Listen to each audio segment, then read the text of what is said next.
Dear students, the next part of the course is weed and their management. आपल्याला weed म्हणजे काय माहिती आहे? तण आणि त्यांची नियंत्रण कसं करायचं. Okay, weed. आता आपल्याला तण जेव्हा आपण म्हणतो तेव्हा आपल्या डोळ्यासमोर येतं, बाबा गाजर गवत आहे किंवा लवाळा आहे, बरोबर, अशी तणं आपल्याला दिसतात. त्याच्या व्यतिरिक्त घाणेरी आहे, हराळी आहे. हां, so these are some of the examples of weeds. आता डेफिनेशन कशी करायची आहे वीडची? How we define this term weed? So plant growing where it is not desired. A plant growing where it is not desired. आपल्याला ते नको आहे पण त्या ठिकाणी ते ग्रो होतं आहे, त्याला काय म्हणायचं? वीड म्हणायचं. Weed we can also define in other ways. Weeds are unwanted plants. Those are interfering with utilization of land and water resources and thus adversely affect on crop production and human welfare. Unwanted plants आहेत ते, आणि interfere कशासाठी करतात ते? तर utilization of land and water resources. जमिनीतले अन्नद्रव्य घेतील, पाणी घेतील, बरोबर, लाईट घेतील, स्पेस घेतील. So they compete for all these resources and therefore adversely affecting on the crop production and human welfare.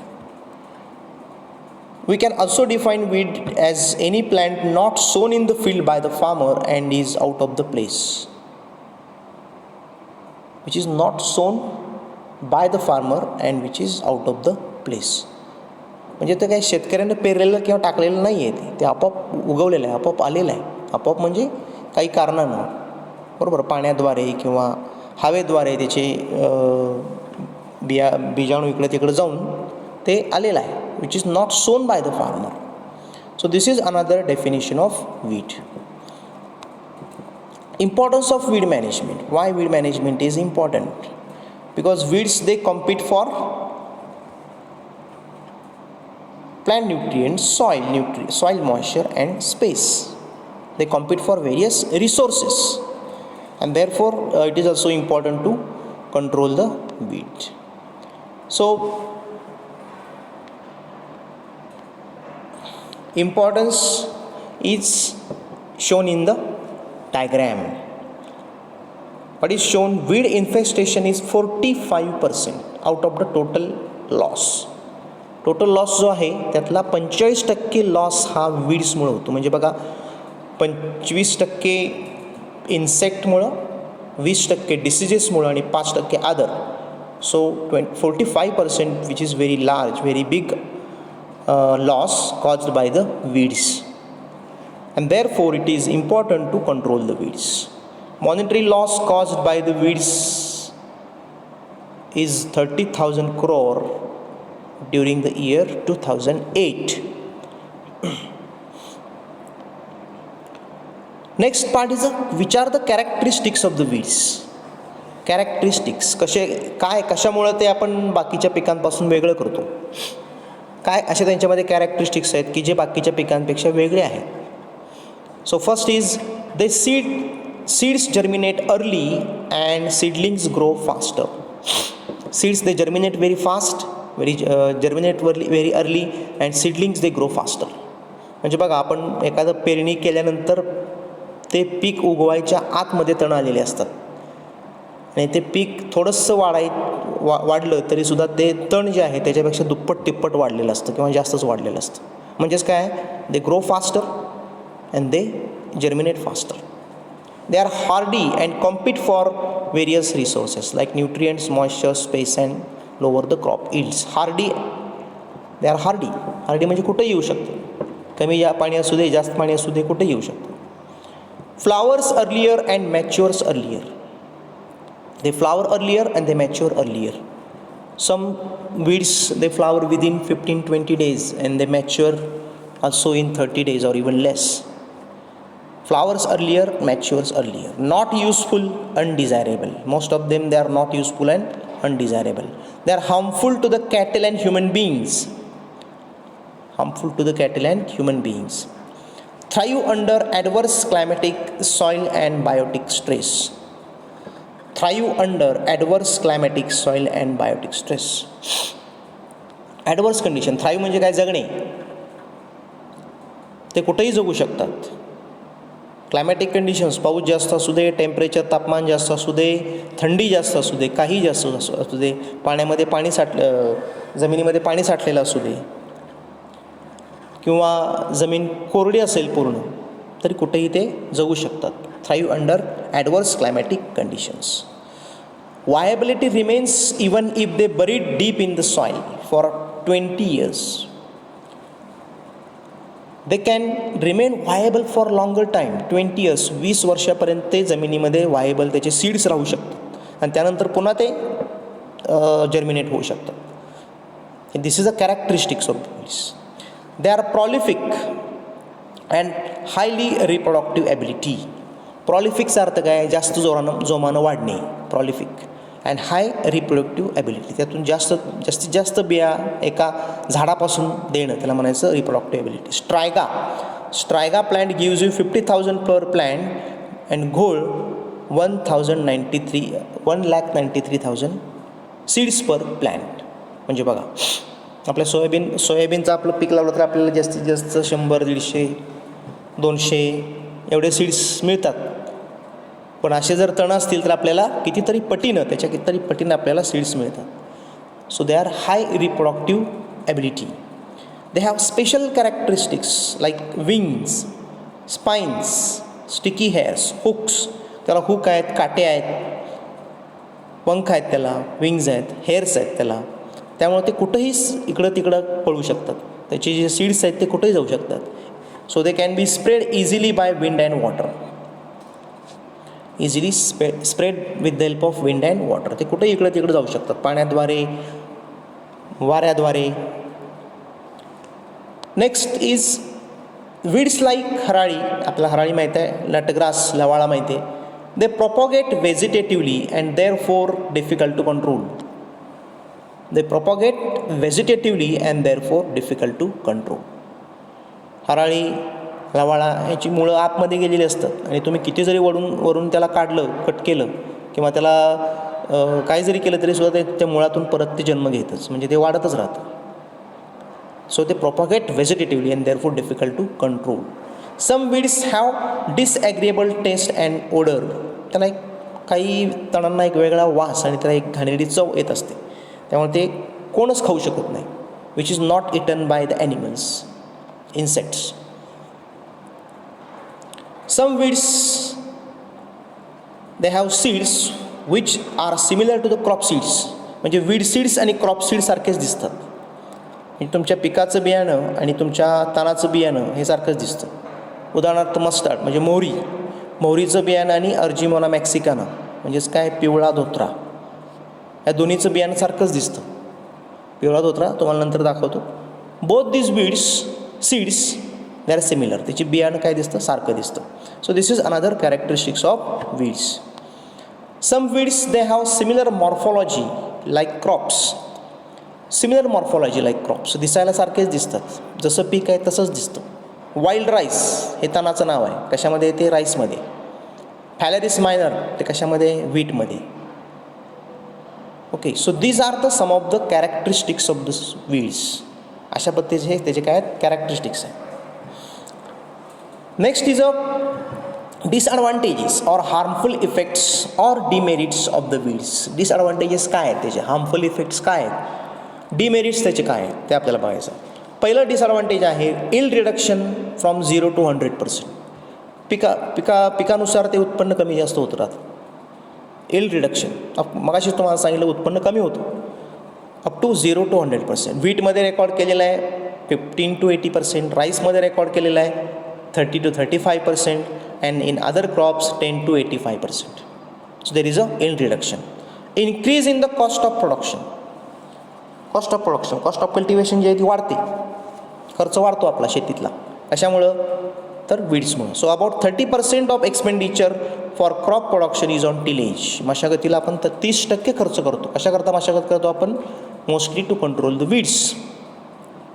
Irrigation requirement increases irrigation requirement, पाण्याची गरज वाढते, इरिगेशन रिक्वायरमेंट वाढते.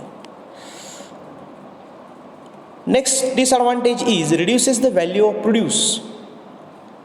Value of produce. आता हे 3 वीड्स आहेत. पहिला आहे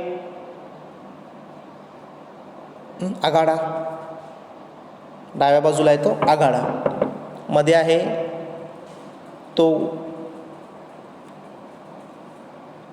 डाव्या बाजूला आहे तो काळा धोत्रा, ज्याला मोठं बी आहे, काळा धोत्रा आणि पांढरं फूल आहे, दॅट इज अ काळा धोत्रा. मध्ये आहे इन द मिडल आघाडा and at right hand side it is पिवळी तिलवन क्लिओम विस्कोसा. पिवळी तिलवन क्लिओम विस्कोसा. सो पिवळी तिलवन when this is eaten,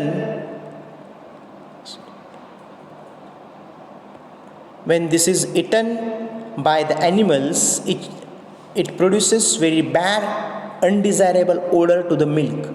दुधाला एक प्रकारचा घाणेरडा वास त्याच्यामुळे येतो. ते जर जनावरांनी खाल्लं त्याला एक प्रकारचा दुधाला वास येतो. So reduces the value of produce. आघाडा.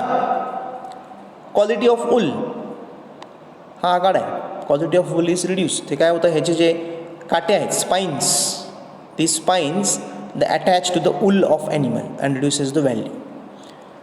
काळा धोत्रा. दिस इज काळा धोत्रा which has very big seed which causes the death or disorder to the animals. पोटफुगी होते, त्याला आपण म्हणतो टिम्पनी, बरोबर, पोटफुगी होते. अशा प्रकारचे रोग जनावरांमध्ये होऊ शकतात. Reduces the value of produce. Next disadvantage is acts as alternate host for insects, pathogens, pests. Alternate host. Alternate host म्हणजे काय, तात्पुरतं त्याच्यावरती जाऊन ती कीड बसते. म्हणजे समजा तुम्ही हरभऱ्याचं पीक घेतलं, हरभऱ्याचं पीक काढलं की ती पेस्ट जायला पाहिजे, पण तसं होत नाही. ती पेस्ट काय होते, दुसऱ्यावरती कोणावरती जाऊन बसते आणि नंतर परत तुम्ही ते पीक लावलं की त्या पिकावरती येते. त्याला काय म्हणायचं, alternate host. Gram pod borer example दिलं बघा. Gram pod borer, this is the example. Alternate host means when you remove the crop, the pest does not disappear, it attacks on nearby weed and it stays there for on that weed, and next year again it attacks to the main crop. This is called as alternate host, and the example is gram pod borer, and alternate host is Chenopodium album, Chandan Batua, that is a local name, Mart amaranthus species. आपल्याला माठ माहिती आहे, बरोबर, माठाची भाजी असते, त्याच्यावरती ते कीड जाऊन बसते आणि परत ती हरभऱ्यावरती अटॅक करते. So this is a alternate host. One more example is there. This is a माठ अँड दिस इज चंदन बोटू. Reduces the value of land. Reduces the value of land. लवाळा आणि हराळी. दिस इज लवाळा, सायप्रस रोटुंडस. हराळी, Cynodon dactylon. Cyperus rotundus and Cynodon dactylon. Reduces the value of land. म्हणजे आपल्याकडं आपल्या जमिनीमध्ये अशा प्रकारचे जर तण असतील, it reduces the value of land. त्याची व्हॅल्यू कमी होईल. ती जमीन तुमची विकत कोण घेणार नाही किंवा कमी किमतीनं विकत घेईल. Causes health hazard to man and animals. Example is गाजर गवत, पार्थेनियम. गाजर गवत म्हणजेच काय, Parthenium hysterophorus. Parthenium hysterophorus causes irritation and allergy. Irritation and allergy. Irritation म्हणजे आपल्या अंगाला लागलं की त्यांना इरिटेशन होतं, ॲलर्जी पण होऊ शकते. Parthenium hysterophorus. Causes allelopathic effect.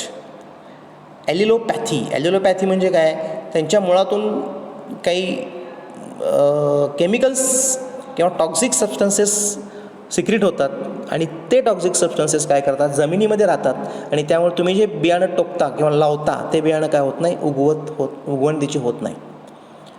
So allelopathy means release of toxic chemicals in the soil which adversely affects on the germination of next crop. This is called as allelopathy. Example is nutsedge. बघा तुम्हाला दाखवलं लवाळा. Nutsedge म्हणजे काय, लवाळा. Cyperus rotundus lowers the germination growth yield of many crops, causes cross pollination in varietal development program. Cross pollination होऊ शकतं. Then causes wear and tear of implements. तुमचे जे अवजार आहेत ते लवकर खराब होतील तुम्ही जास्तीत जास्त जर तण असतील तुमच्या जमिनीमध्ये तर. विअर अँड टिअर त्याला म्हणतो आपण. Harmful effects in non cropped area, distract beauty of public places. आपल्या शहरामध्ये कुठं जर तणं जास्त वाढलेले असतील तर आपली ब्युटी काय होते, कमी होते. Causes hazards, fire hazards. तणांमुळं कधी कधी फायर हजार्ड्स होतात, ॲक्सिडेंट्स होतात आणि पोल्युशन पण त्यामुळं होतो. So these are disadvantages of weeds. आता याचे ॲडव्हान्टेजेससुद्धा आहेत. Weeds have certain advantages. काय आहेत बघा. Adds organic matter in the soil. जमिनीमध्ये काय करतं, ऑर्गॅनिक मॅटर घालतं. आपण जर न काढता जमिनीत गाडले तसेच तर त्यानं काय होतं, ऑर्गॅनिक मॅटर जमिनीतला वाढतो. 5 ते 15 ton, 5 to 15 tons of organic matter is added per hectare depending on weed species and their growth. जमिनीमध्ये आपण ऑर्गॅनिक मॅटर आपल्याला जर वाढवायचं असेल तर आपण तणांचा उपयोग करू शकतो. म्हणजे तणं काढण्यापेक्षा आपण चांगली जर तणं असतील तर आपण ती जमिनीमध्ये गाडू शकतो. Increases soil fertility. Increases soil fertility. Leguminous weeds 1.5 to 6% nitrogen. म्हणजे जर लेग्युमिनस वीड्स काय असतील तर ते काय करतील, जमिनीमध्ये नायट्रोजन फिक्सेशनचं काम करतील आणि नायट्रोजन फिक्सेशन झाल्यामुळे जमिनीमध्ये नायट्रोजनचं प्रमाण वाढेल. So this is another advantage of weeds. Checking soil erosion. काही तणांमुळं काय होईल, सॉईल इरोजन कमी होईल. आता हे काय आहे, हे वाईल्ड शुगर केन आहे. वाईल्ड शुगर केन त्याच्यामुळं काय होतं की विंड इरोजन होत नाही. किंवा हराळी असेल, हराळीमुळं काय होत नाही, वॉटर इरोजन होत नाही, जमिनीला चिकटून राहते त्यामुळे पाणी जात नाही निघून. So this is about checking soil erosion. Example लक्षात घ्या, प्रत्येक ठिकाणी एक्झाम्पल दिलेले आहेत. ते एक्झाम्पलवरून तुम्हाला हे बेनिफिट्स किंवा ॲडव्हान्टेजेस लक्षात येतील.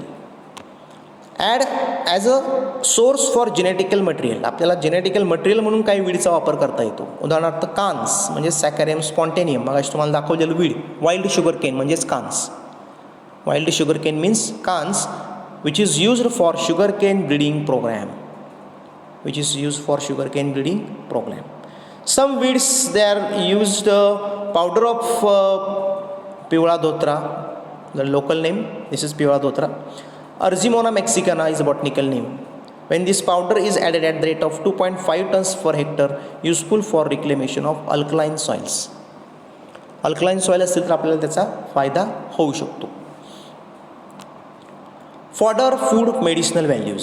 सम weeds they are use for as a fodder. जनावरांना आपण चारा देऊ शकतो. हराळी असेल, शेवरा असेल, चिमण चारा असेल आपण देऊ शकतो. हा शेवरा आहे, हा चिमण चारा आहे, आपण जनावरांना चारा म्हणून देऊ शकतो. Leafy vegetables. Some weeds they are used as a leafy vegetables. तांदूळजा, माठ, घोळ. आता ह्या घोळ आहे या बाजूला, हा तांदूळ जे आहे आपण त्याचा पालेभाजी म्हणून वापर करू शकतो. Leafy vegetables they are used. Then some weeds they have medicinal value. Some weeds they have medicinal value. गुमा, Leucas aspera. This is a गुमा species which is used in snake bite. माका species against cough and hair oil. This is माका use for cough and hair oil. पिवळा धोत्रा मगाशी तुम्हाला दाखवलेलं, used against skin diseases. Plant extract of पिवळी तिलवण for curing of year pens. Pains of years. पिवळी तिलवण तुम्हाला दाखवलं होतं कुठं, जनावरांना जर आपण घातलं तर काय होतं, त्याच्यापासून एक वाईट वास दुधाला येतो. त्याच्यात डिसॲडव्हान्टेज आहे आणि इथं ॲडव्हान्टेज पण आहे. असं काही वीडचे ॲडव्हान्टेजेस पण आहेत आणि डिसॲडव्हान्टेजेस पण आहेत. So this is a advantage we can say. Extract of पिवळी तिलवण can be used for curing pains of ears. Economic utilization. Cans useful for thatching purpose and sugarcane breeding program. Cans thatching purpose म्हणजे काय, जर आपल्याला काही छोटी छोटी घरं बांधू शकतो आपण, झोपड्या बांधू शकतो त्याने. Some weeds they are used for pollution indicator. चंदन, बटुआ, chenopodium album. Very sensitive for H2S2 and sulfur dioxide. Hydrogen sulphide आणि सल्फर डायऑक्साईड जर आपल्याला चेक करायचं असेल तर आपल्याला चिनोपोडियम अल्बम सांगू शकतो की आपल्या जमिनीमध्ये हायड्रोजन सल्फाईड आहे as a pollution indicators and wild mustard for ammonia. Nematicidal properties, रुई, दिस इज अ रुई, Calotropis species, parthenium, these both are used to control the nematodes. They can control the nematodes. Ornamental plants, this is a ghaneri. This weed is ghaneri. Ghaneri is useful for ornamental plant, and gold is one of the weed which is also useful for ornamental purpose. Religious purpose आपण पूजेमध्ये वापरतो. Religious purpose सायनाडॉन डॅक्टिलॉन म्हणजे हराळी, आपण हराळी पूजेला वापरतो. For protecting bunds, some weeds they are useful for protecting the bunds, and some weeds they are useful for paper industry, biogas and manufacturing of edible proteins. So we can use in paper industry, biogas production and edible proteins we can also manufacture by using some of these weeds. So this is about weeds, definition of weed, characteristics of the weeds, its advantages and disadvantages. Okay, very important topic from theory and practical point of view. Thank you.